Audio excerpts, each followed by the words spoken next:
Inilunsad ng Department of Social Welfare and Development ang bagong modality at component ng programang Kapit Bisig laban sa kahirapan Comprehensive and Integrated Delivery and Social Services ng DSWD. Ito ay ang panahon ng Pagkilos Philippine Community Resilience Project. Layunin nitong mas mapalakas at maihanda ang mga komunidad sa rehiyon laban sa mga epekto ng pabago-bagong panahon pati na rin sa mga kalamidad.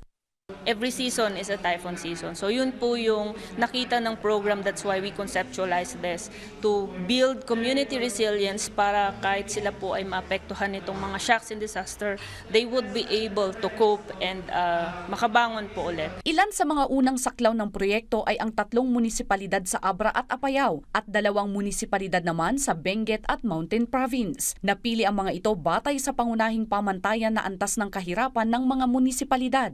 Sobrang napakaswerte po namin. Sobrang napakaswerte. Kahit na po na ang basehan ay yung poverty incidence daw.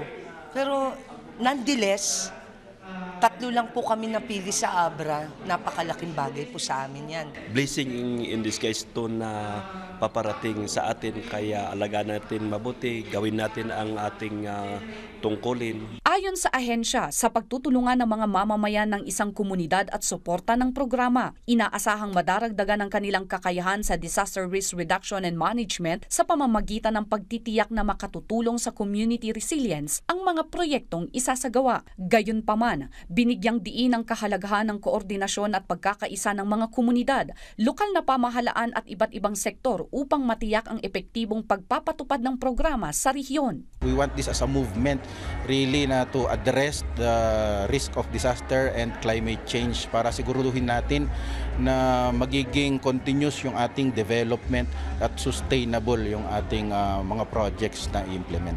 Ilan sa mga pangunahing sub-project na natapos sa pamamagitan ng kalahisid sa rehiyon ay ang mga kalsada, sistema ng tubig, mga daanan, flood mitigation at iba pa.